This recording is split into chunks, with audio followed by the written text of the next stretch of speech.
નહીં કરવું યાર. તોડા લીલી ડુંગળી મરચાં ચણાનો લોટ ચણાનો લોટ નાખી દઉં, મૂકી દેવો.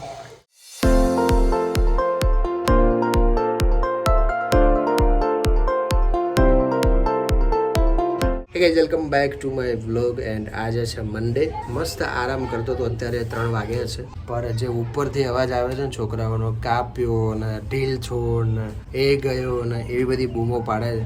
તો મેં વિચાર્યું કે ચલો એકવાર જઈને ધાબા પર જઈને જોઈએ. કાલે સન્ડે કેવું હતું કે એટલી બધી પબ્લિક પતંગ ચગાવવા ધાબા પર નથી આવી. આ લાસ્ટ સન્ડે ગયો છે, ઉત્તરાયણ 2 દિવસમાં છે.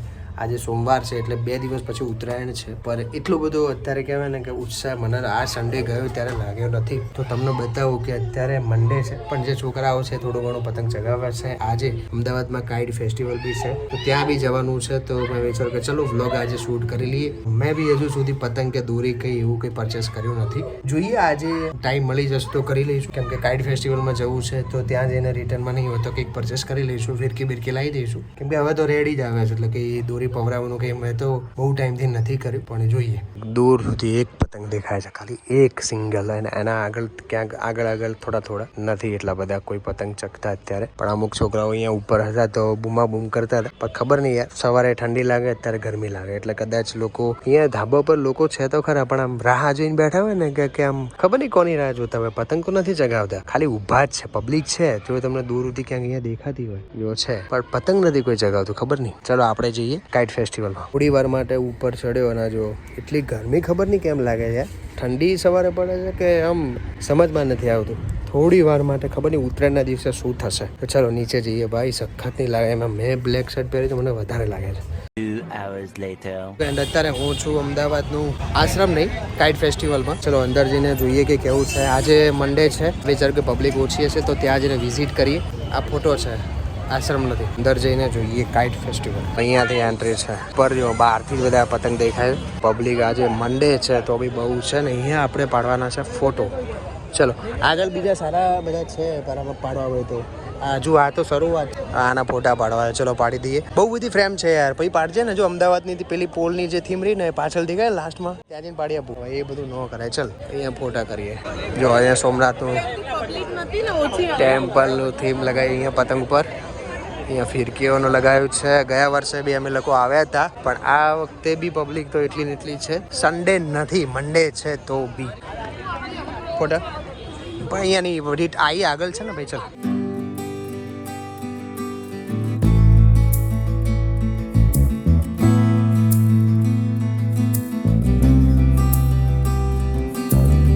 પતંગના સ્ટોલ છે, ત્યાંથી પતંગ પરચેસ કરાવે તો કરી શકાય. ફિરકી બી કરી શકાય. અંદર તો આ બાજુ તો એન્ટ્રી નથી આપતા. પેલી પાછળ જે ખબર હોય કંઈક પરફોર્મન્સ ચાલી રહી હોય ત્યાં તૈયારી, ત્યાં જવાનું છે. જવું છે. અહીંયા દૂર દેખાતું છે અમદાવાદની થીમ વાળું જે છે ને. અહીંયા આ ચાલે.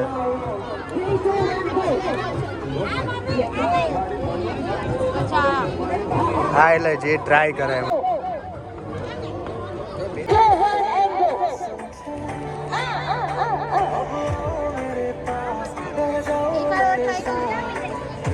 સ્લો ગુજરાત ટાઇટનની સાથે આપણે ફોટોશૂટ કરવાનો. કરવો છે અહીંયા ફોટો. ક્યાં નહીં, પૂંછડી ક્યાં છે ઉપર છે. ગયા વર્ષે બી અમે લોકો અહીંયા આવ્યા હતા. એન્ડ આ વર્ષે બી હું અને નેહા બી આવ્યા છીએ. પેલી વાર હું મયુર બી આવ્યા હતા. પતંગી ક્યાં સુધી દેખાય લાસ્ટ. હા અહીંયા મસ્ત સનસેટ થાય. ચલો આગળ જઈને જોઈએ. ફ્લાવર શોમાં બી જઈએ, પણ અહીંયા ખાલી આગળ જઈને જોઈ લઈએ એકવાર.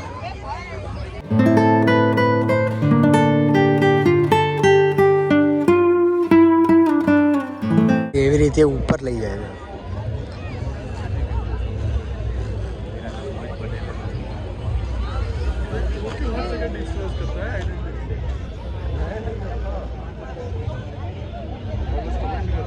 આ પતંગ અહીંયા મળે બી ખરા, ખબર આઈ નો.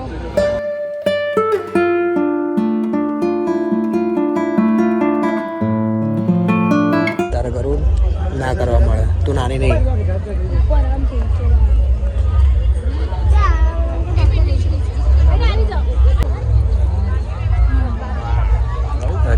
નહીં કરવું યાર.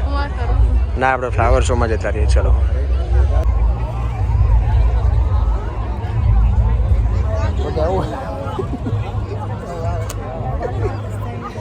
અહીંયા તો બહુ જ પબ્લિક છે ને. હવે જઈશું ફ્લાવર શોમાં કેમ કે બહુ ક્રાઉડ છે.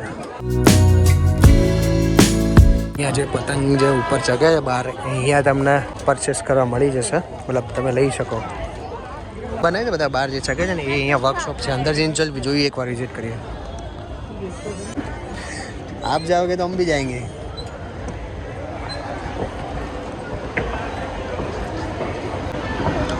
એટલે ખાલી જે બનાવ્યું છે એ જ છે, બીજું કંઈ છે નહીં. આમ તો વર્કશોપ મતલબ આવડી મોટી ફિરકી.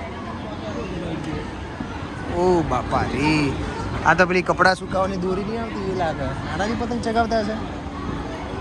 ઓકે, બાધા હતા. ઓકે ઓકે, ચલો ફ્લાવર શો જઈએ. ત્યાંનું છે, ફોટો પડાવતા નહીં? પડાવી દે. મજા આવી એન્ડ તમે લોકો બી આવજો, મજા આવશે. પર સન્ડે સિવાય, કેમ કે આજે મંડે છે ને આટલી બધી પબ્લિક છે. વિચારો કે સન્ડે કેટલી હશે. શોપિંગના બધા સ્ટોલ લાગેલા છે. જે બી કપડાં, ચણિયા ચોલી, પર્સ ને બધું મળે છે. તો તાર લેવાનું થતું નહીં. ચલો એક્ઝિટ. સનસેટ બી થઈ ગયો યાર, અંધારું થઈ ગયા છે. ફ્લાવર શોમાં તો અંધારું થાય ત્યારે જ મજા આવે, કેમ કે લાઇટિંગ બાઇટિંગ બહુ મસ્ત કરી છે. ફાઇનલી નીકળીએ એક્ઝિટ લઈને. મને બી લાગી છે ભૂખ. હું આવું બોલ. આ રહી શું પફ પફ બટેકા તીખા લેશો તો આ લેવું. આ મંચુરિયન ડ્રાય છે. કેવું ટેસ્ટમાં? મસ્ત નાસ્તો કરી લીધો છે. Kite festival hashtag. હવે અહીંયાથી જઈશું ફ્લાવર શો. તો ચલો, અંધારું થઈ ગયું છે almost. Lighten up, take me on your magic river. તો અહીંયાથી છે એન્ટ્રી. જો કે ગેટ તો બહુ બધા છે પણ અહીંયાથી બી આવી શકાય. અહીંયા પાર્કિંગનું બી છે. ચલો હવે જઈશું ફ્લાવર શો. બહાર આવી ગયા.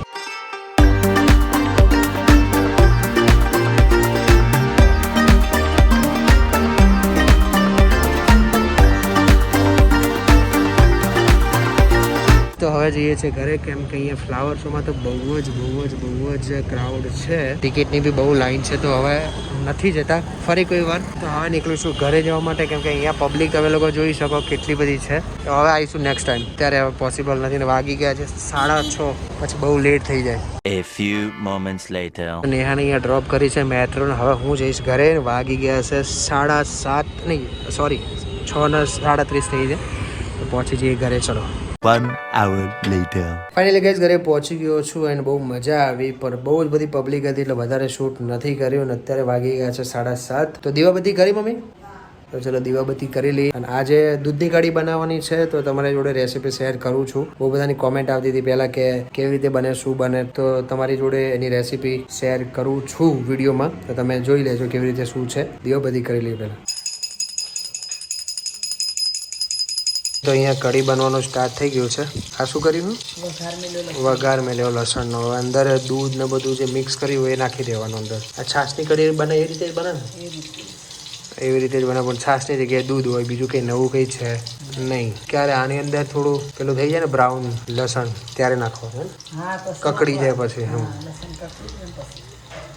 આ બધું જે કર્યું આ દૂધ ને મસાલો બધો આ હે ને, હા આની અંદર નાખી દઉં. આ બધું રેડી કરી. દૂધ છે અંદર. આ બધું હું અંદર શું આની અંદર? તોડા, લીલી ડુંગળી, મરચાં, ચણાનો લોટ ચણાનો લોટ નાખી દઉં. મૂકી દેવું. હવે આની અંદર નાખી દેવાનું. આ રહી ગયું હતું રેસીપી વર્ક. કુકિંગ કરું હું. ભાઈ આ જ છે. પછી આને શું કરવાનું?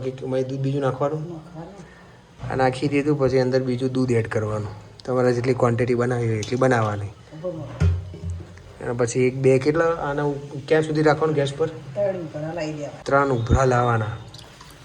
એટલે દૂધની કઢી કહેવાય ને આમ બનીને રેડી. હવે આની અંદર મસાલા બધી એડ કરવાના નહીં? ઓકે ચલો આને થોડી આમ મિક્સ કરી દઈએ. પછી જે આનો ટેસ્ટ આવે છે ને, મારી ફેવરેટ છે. બીજા કોઈનો ભાવે ના ભાવે, મને બહુ ભાવે ભાઈ. હું તો ખાઈ. કોઈક જ ગામડે બહુ બને છે કે. અને આ દૂધની કઢી વધારે અમારામાં એટલા માટે બને કે ગામડે ખાલી દૂધ અને દૂધનો વધારે યુઝ કરતા હોય એ લોકો વધારે ખાતા હોય. છાશની બી ખાતા હોય પણ દૂધની કઢી આ એની રેસીપી છે. તમે કોઈ વાર ટ્રાય કરજો. તમારે જે રીતે મસાલા એડ કરવા હોય એ રીતે ઘરના જે બેસિક મસાલા હોય એ રીતે એડ કરી દેવાના. બાકી 2 ઉભરા આવશે એટલે આ રેડી. તો રેડી થઈ ગઈ છે કઢી એન્ડ હું જમવા બી બેસી ગયો. ડુંગળી છે, કઢી છે, રોટલી છે. મિક્સ કર્યા પછી મને યાદ આવ્યું કે વિડીયો તો લીધો જ નથી.